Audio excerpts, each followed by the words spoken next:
All right, folks, we're back. The Boys, Season 4, Episode 4, Homelander. Oh, my God. This is the place that we're going to discuss. Get in that comment section down below. Talk about it, man. What'd you like? What'd you not like? Is this the best episode of the season by far? In my opinion, it absolutely is. The performances, where the story's going, and everything that Anthony Starr brings to the table. We're talking an Emmy-level performance here. They weren't lying on Twitter when they said, no, he deserves an Emmy based off of this episode. I agree.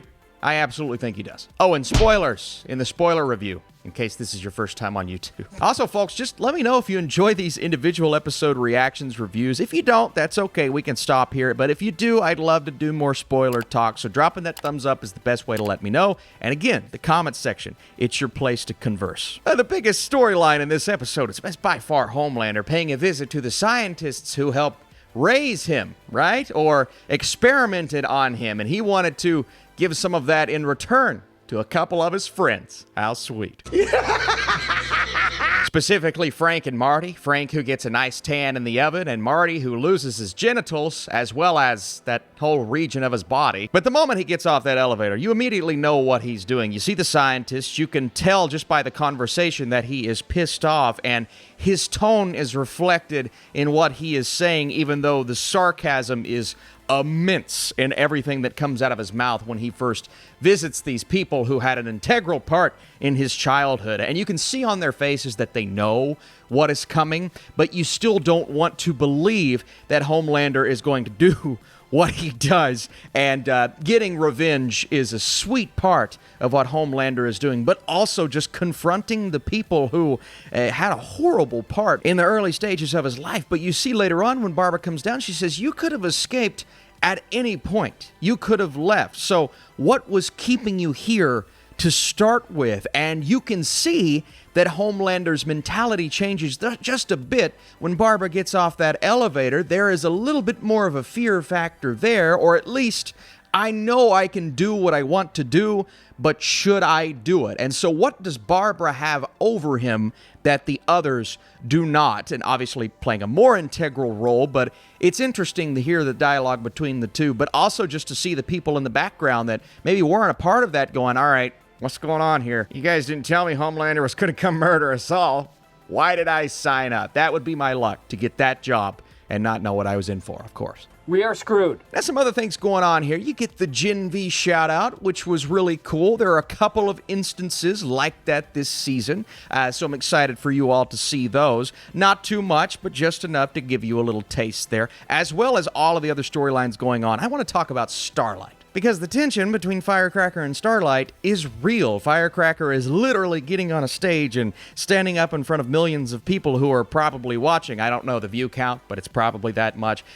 Basically spilling out all of these things about Firecracker. And when they threaten Firecracker, okay, well, we have this secret and we're going to expose you if you don't do what we say, talking about Butch. Well, she says, you know what? I'll send that tweet anyway. Go out and talk my way around it, which is exactly what she does, having inappropriate relations with the young boy, which is disgusting. And so what she does is she decides to say, well, it's because of the glory of God why I am forgiven. And of course, people eat that up. They buy that. But then she comes out with some things about Starlight being highlighted by the fact that Starlight went and got an abortion 6 months back. And so, of course, people are going to be freaking out about that. And the president calls Starlight and says, you know what? We just lost a lot of Republicans, and so I am dropping you. Starlight gets pissed. She comes on stage, and she just beats the snot out of Firecracker. And, of course, people see that. Now,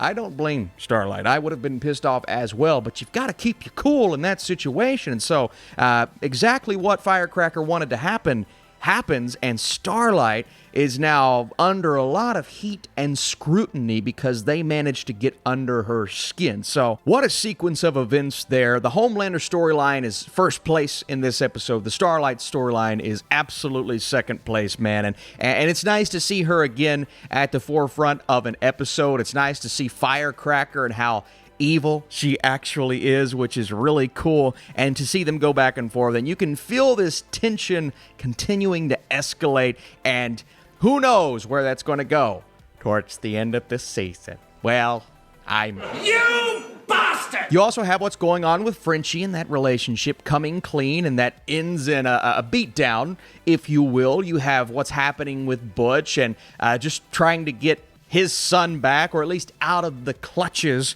of Homelander.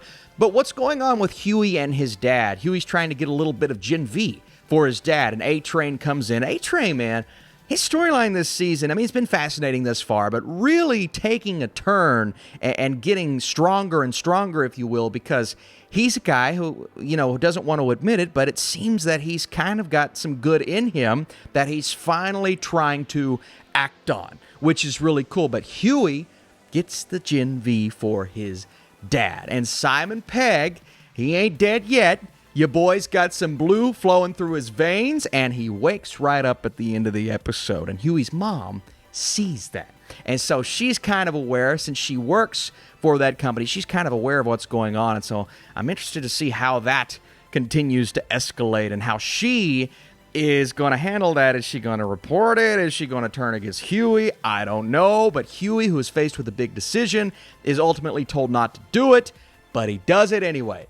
And so, Hughie, did you make a mistake? Is your dad going to blow up? I don't know. So the episode highlights for me Hughie's decision-making, Starlight going off on Firecracker. But number one, it's got to be every time we go back to Homelander. Again, this performance by Anthony Starr, the moment where he laughs, the moment where he's freaking out, the moment where he's on the elevator just covered in blood. There's a lot in this. I mean, it's just horrifying. The way the episode ends, it's like you're watching a horror movie. The guy's leaving just a bloody mess of bodies behind, and Barbara's just standing there like, man, I'm glad I kind of scare him. Well, why? I don't know. But that's what it is. It's a horror movie, and Homelander is terrifying in this episode. Absolutely terrifying. Just sitting there and laughing while poor Marty's trying to, you pleasure himself in front of all the people. I don't blame him. I couldn't do it. Not with everybody staring at me. Then he's making fun of him, and it's just evil, man. It's pure evil. It's so childish, but it's pure evil what he's doing.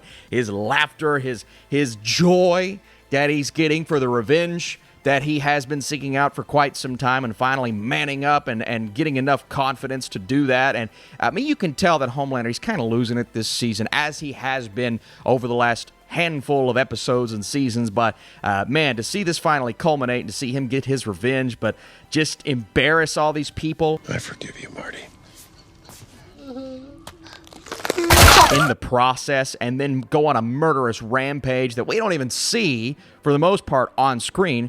That's the most terrifying part about it. It's not seeing the most terrifying imagery, all of it happening off screen, and then he's just covered in blood getting off the elevator. The way this episode ends, it's one of the best endings to any episode of The Boys I've seen thus far. And again, guys, I can't reiterate this enough. Episode 4 is by far the best episode of the season. Again, maybe a pacing problem here and there. You still got a lot of the storylines going on, maybe one or two of them unnecessary, but it's starting to feel like it's flowing a lot better. It's starting to feel more cohesive, and while the political satire is there, it's not as maybe heavy-handed in this episode as some people were fearful for. And I saw some people say they don't go after both sides. It's really only one. And yeah, this season, it's stronger on one side, absolutely, which I'm like, yeah, I wish they would evenly distribute that a bit more. Make fun of the far left and the far right, because they're both crazy at times. And so that's fun to see when they do that. But man, this episode, it's just chocked full of awesome stuff,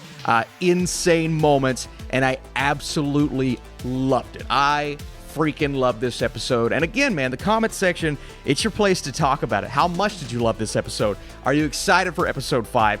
Do you want to see me cover episode 5, man? I don't often do these individual episode reactions and the spoiler talk. So if you enjoy this, dropping a thumbs up is the best way to tell me you enjoyed it. Of course, leave your comments down below and stay tuned. We're going to be talking about this more on our podcast, Movie Mode. We're going to dive deep into The Boys, especially when it's over. We're going to talk about House of the Dragon this weekend, and I'm going and seeing The Bike Riders this afternoon. Stay tuned for that review. All right, thanks for watching. I'll see you in the next Boys video.